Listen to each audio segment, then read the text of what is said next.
Yehovah Eloheinu Tzvaot, Kadosh, Kadosh, Kadosh.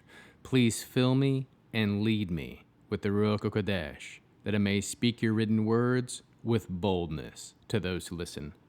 I ask all these things in Yeshua HaMashiach's name. Amen. Today I'm going to start out with Psalm 121, a song to the essence. I lift up my eyes to the mountains. From where will my help come? My help comes from the Lord, maker of heaven and earth. He will not let your foot slip. He who guards you does not slumber. Indeed, the guardian of Israel neither slumbers nor sleeps. The Lord is your guardian. The Lord is your shade at your right hand. The sun will not strike you by day, nor the moon by night. The Lord will guard you from all harm. He will guard your life. The Lord will guard your coming and your going now and forevermore. The Shema. Listen and obey. Children of Yehova, pay careful attention and respond. Yehova is our power and authority. Yehova works in unity with himself, and you shall act upon your love to Yehova with your power and authority, with your thoughts in mind, with your entire body, and with all the muchness that you have. Yod, He, Vav, He. Hand, behold, nail, behold. Joshua, chapter 11. Then Yavin, king of Hatzor, heard of it.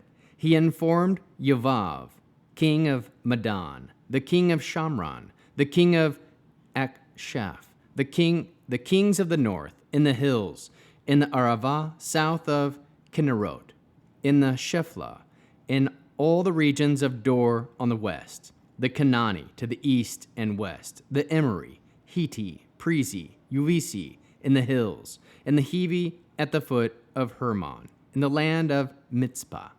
So they set out, they and all their armies, many people in number, like the sand at the seashore.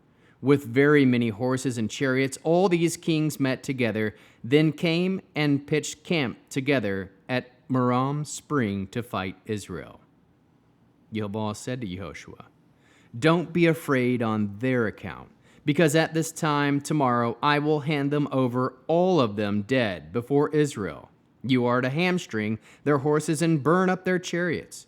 So Yehoshua came against them suddenly with all his fighting men and fell on them at Merom spring. Yehova handed them over to Israel. They attacked and chased them to greater Zidon, Misphorot, Mayim, and eastward to the Mitzpah valley. They attacked them until none of them was left. Yehoshua did to them what Yehova had ordered. He hamstringed their horses and burned up their chariots. Then Yehoshua turned back and captured Hatzor, striking its king dead with the sword, for in time past Hatzor had been the head of all those kingdoms. They put everyone there to death with the sword, completely destroying them. There was nothing left that breathed, and he burned Hatzor to the ground. Yehoshua captured all the cities of those kings and the kings as well. He defeated them with the sword and completely destroyed them, as Moshe the servant of Yehova had ordered. But as for the cities built on their tells, Israel burned none of them except Hatzor. Yehoshua did burn that one. All the spoil of these cities and the livestock the people of Israel took booty for themselves, but every human being they put to death with the sword until they had destroyed them. They left no one breathing. Moshe had given orders to Yehoshua just as Yehova had given orders to Moshe his servant, and Yehoshua acted accordingly. He did everything Yehova had ordered Moshe. So Yehoshua captured all that land, the hills, the Negev, all the land of Goshen, the Shiplah, and the Arabah, and the Israel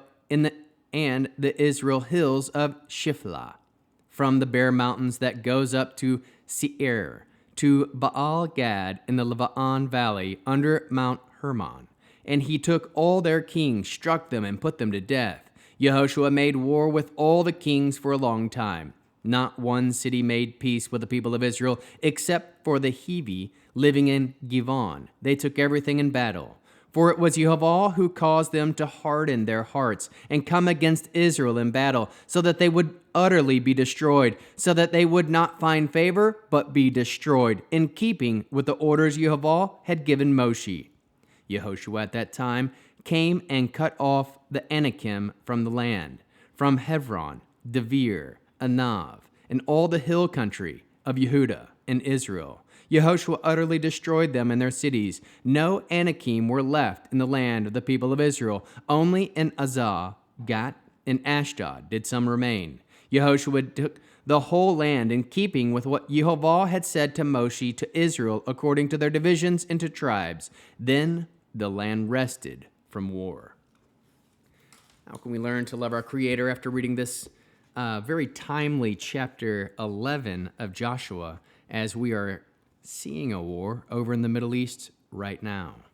We can trust in the words of Yehova that he will do what he says he will do, found in his written word. Do as Yehova orders you to do. Act on the words of Yehova, even if it doesn't make sense to you. Trust that Yehoshua acted accordingly to what the orders given to Moshe.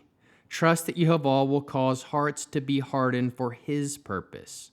Keep with all that Yehova has said to Moshe and to Israel. Know that the land can rest from war. How can we love others as Yeshua loves us? We can encourage others to do what Yehova says to do. Bear one another's burdens. We can do what Yehova orders you to do, found in his written word. Produce spiritual fruit: love, joy, peace, patience, kindness, goodness, faithfulness, humility, self-control. We'll end with the Aaronic blessing using the name. Yehova will kneel before you presenting gifts, and he will guard you with the hedge of protection. Yehova will illuminate the wholeness of his being toward you, bringing order, and he will provide you with love, sustenance, and friendship. Yehova will lift up the wholeness of his being and look upon you and will set in place all you need to be whole and complete.